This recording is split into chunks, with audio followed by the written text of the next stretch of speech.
Go ahead. Like, going into that timeout with, I think, a minute 30, a minute 25 left, you only allowed like 5 scores on 20 possessions. What kind of comes apart after that timeout, that last maybe minute and a half, and then obviously going into overtime? Well, it was really my timeout, up 4, and we come out of timeout and we throw the ball away.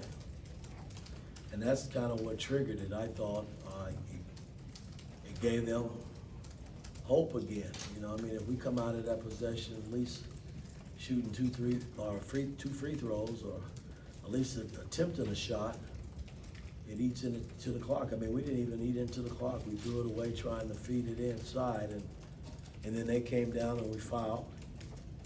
And then the last possession before it went into overtime, I mean, I thought with 15 on the clock, we played as well as we could play it, and then, you know, we lost our man, you know, at the Liddell at the rim, man, and he was able to dunk it and send it to overtime, man. That's probably the biggest possession of the game. To specifically talk about the last two offensive possessions for you guys. You decided not to call a timeout on either one of those, but what did you kind of want to see there? Did you like the idea of just letting them play it out? No, I mean, that had no bearing on it. I mean, you're reaching right there. You know, we were up, they were up, I think, 5 or 6 at the time. When X got the tech and took him out of the game, I thought Miller got a great look at a 3 that we ran full court coming up. But from that point on, we had the foul. They missed, I think, one of their free throws, but we had nothing else left. You know, nothing else left after that. I'm sorry, I meant in regulation. That's my fault. Well, in regulation, again, you know, when we up 4, Right. we throw the ball away out of timeout. That's the biggest possession of the night, I think, because we got nothing out of it. And we came down and we fouled. And you're up 2 with 15 seconds, you got to get a stop, and we give up a layup. Those are the 2 biggest possessions to me of the night. Jeff. Coach, you mentioned trying to teach these guys to win games like this, at Wisconsin, at Syracuse. What is it that is the difference between winning these games and losing these games? I mean, we got to get them over the hump, man. I mean, I wish I had the magic pill to get them over the hump right now, because again, we're right there. I came fought effort. You know, they played hard tonight, and, you know, got back in it and put ourselves in a great position. But again, you know, in winning close games, you got to do everything right, and you can't come out of a timeout up 4 and throw it away.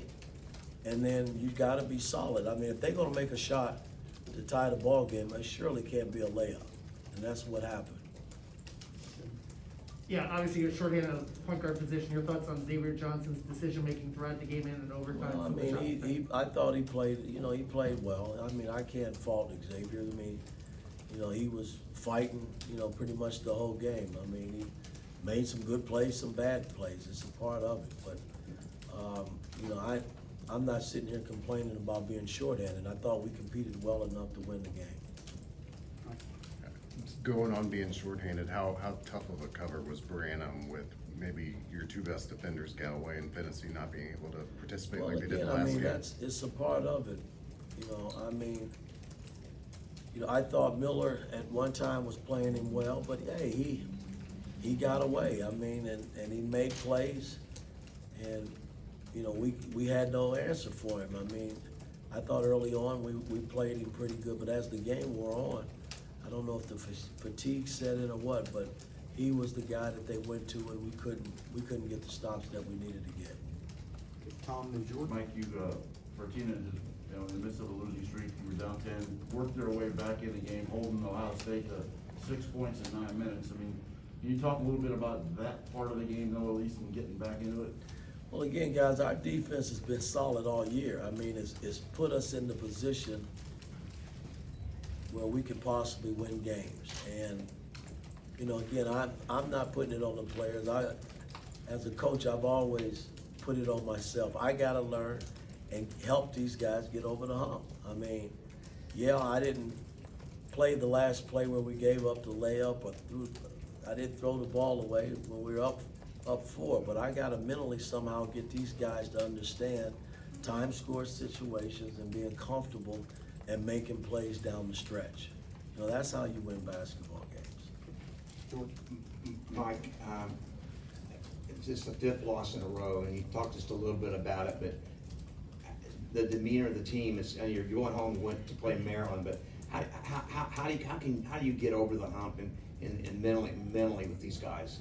Well, we were four losses coming into the night, George, and this team is not quitting, you know, by any means. I mean, and if you think that, then I think you're watching the wrong game tonight. I mean, these guys came and they competed, and unfortunately, I wasn't able to get them, you know, over the hump.